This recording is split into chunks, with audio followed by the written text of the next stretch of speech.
I've got the love of Jesus in my heart, and I'm so happy, so very happy. Well, I've got the love of Jesus in my heart. I've got that Nicodemus born again feeling down in my heart, down in my heart, down in my heart. I've got that Nicodemus born again feeling down in my heart, down in my heart to say, and I'm so happy, so very happy.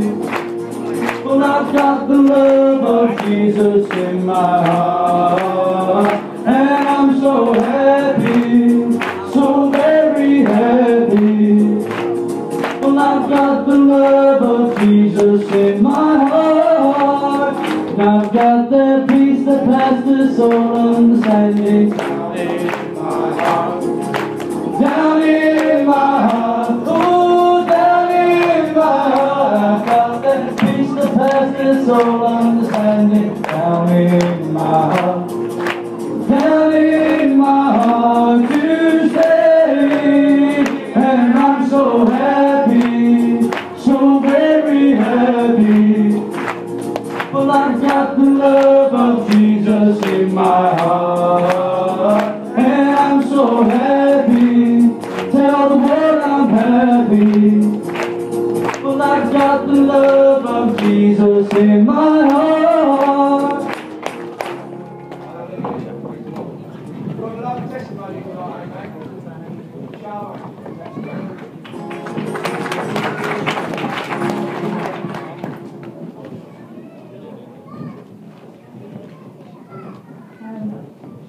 Welcome to Christmas. I'm a bit nervous.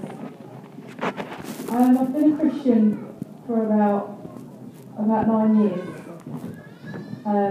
Before I was a Christian, me and my husband wasn't long married, and I started to suffer with my nerves. At the time, there wasn't nothing that sort of rung it on, nothing bad happened. Nothing happened to me when I was younger as a child, because sometimes I know it can affect you like that. My marriage was perfect, you know, we had a lovely start, but it was just something that happened. And as time went on, it got worse. And I sort of kept it into myself, because I thought I don't want to worry my mum and dad, and I hid it from Alfie for quite a while. And obviously he found out because we was living in the same home. And it got worse and it got worse. I started to self-harm myself. And if anybody's suffered with nerves or anything like that, they probably understand why I would have done that. Because that when you feel so low in your life, that makes you feel better. For some reason, your mind tells you and to punish yourself, and then it makes you feel better. And I isolated the situation, but I think to myself, if I wouldn't have done, perhaps I wouldn't have come to the Lord through it. Anyway, I was doing that, and I would hide under the floor from certain people who come and see me, and I got very self-conscious about myself. I was never like that when I was single. I was very confident, you know. It's how I was brought up. I was brought up with, you know, my mum and dad brought me up well. And it was things like that. I could look at myself sometimes in the mirror, you know, different things like that, because I was so self-conscious of myself. And my mind was constantly telling me that you're useless, you should do this to yourself, you should do that. You know, and I believed it. Me and my husband, we didn't know how. I wouldn't let him tell nobody. I wouldn't let him tell my mum and dad. I wouldn't let him tell his mum and dad. And we didn't know how to deal with it. We was young. We were just married. He said, well, you know, he tried to comfort me. He tried to shout at me and say, "What are you doing this for?" But I just couldn't control it. And probably at the lowest point of my life, it was one day he was at work, and I was so frightened that day that I thought, I really am going to hurt myself today. I really am going to do something. So I thought, I thought I'll just take myself to the hospital.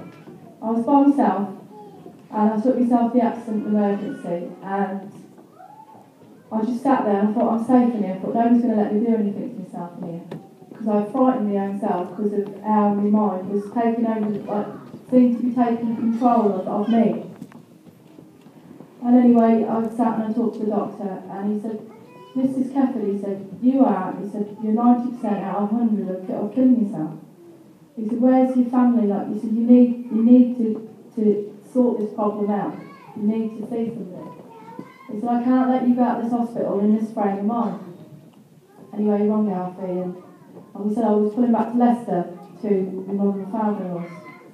Anyway, we brought back, and something started speaking to me and telling me to go to church. Now I know that was the Lord. To be honest, at first I thought, I'm hearing voices now, I thought I'm completely cracked up. Anyway, I went. I rang Freddie Scarrett off the Light and Life magazine, and I went over to Wally's church, it was at the time. And I walked in, and the way I felt about myself, to walk in somewhere where I didn't know anybody, it was a big thing for me to do, you know. Anyway, I walked in, sat through the meeting. As soon as the meeting finished, I come out. But I come out and I felt different. I didn't get off a prayer or anything. And I said to Alfie, I felt different. And he said, well, go again. He said, if it made you feel bad. So anyway, I went again.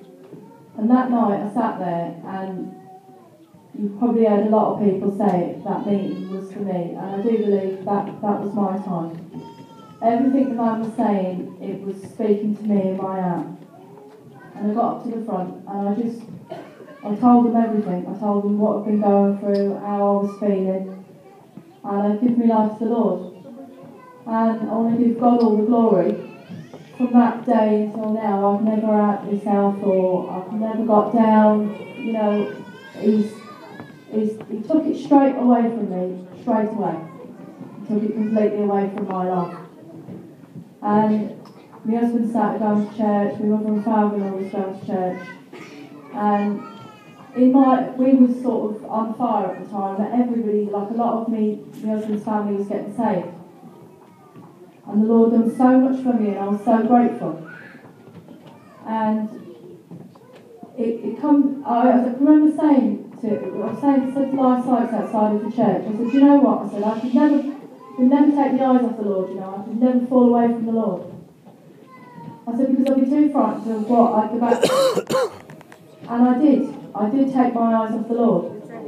And I never doubted what God took from me, but I took my eyes off the Lord, and I started to look to man and woman, and I got let down. And anyway, I stopped going to church for quite a while. And now looking back, a lot of my friends said at the time, oh, you're back to your old self. You're fun now, you're having a good time, and this and that. And to some people, they was like, oh, she's back to her own self. But when I was by myself, I was so lonely, because I didn't have the Lord in my life, you know what I mean? I lost it. And anyway, I thought I was just out of church, and I kept saying, no, I'll go back, and I never. And four and a half years passed in my life of me taking my eyes off the Lord. And it only seemed like weeks, but it went on to years. And there was a situation that my mum was going through, and it was a really low point in her life, and in my dad's life, in my family's life. And she went to the doctors, and they said, you know, she had to change her life. She had to, because if not, she wouldn't be here. And my dad said to her, he said, I'm going to take you to church with her, right? And my mum went. Anyway, my mum and dad's give their life to the Lord, and they started walking. And my mum and dad come up one day to my place, and they was glowing. And they come in, and I can remember they sat around my kitchen table, and I couldn't believe that I was jealous. I was spiritual jealous, because I was looking at them and thought, my God, I had that, you know. And it was a lonely time them years when I was at work. I was doing things that I probably wouldn't have done when I, before I was even a Christian. And I wanted it back. I wanted it back. I thought to myself, I've been away from you for so long, Lord. Anyway, I thank the Lord for my mum's situation. I come back to the Lord. My husband come back to the Lord. My sister come back to the Lord. And my mum and dad is making every meeting now. My mum is, thank the Lord, she's on fire for the Lord. My dad is, my sister is, she's singing in church. My husband's going on for the Lord. But the most thing, the people who ain't Christians in here, testimony, it's a very personal thing to share. But it's only shared to show you a minute thing of what God can do in your life. God is so real. Anybody who's suffering with nerves or anything like that there, please don't let pride get in your way. And don't share it with people. Travelers got a lot of pride in their life. And they're ashamed to share, I'm trying to do this myself and I'm trying to do that. But even if you haven't got any problems, the main thing that He's done for me in my life is the peace. So something happens inside that you can't explain unless you've got it. And it's the joy, contentment in your own, in your family. You can't put words on it. That's the most important thing to me. So please, anybody in here, and for the ones that fell away, don't leave it so long as I did. I left it 4.5 years. I'm still not perfect now, and anybody who knows me can probably pick faults in me. But please, just have that relationship with the Lord, because it's the best thing that you'll ever do.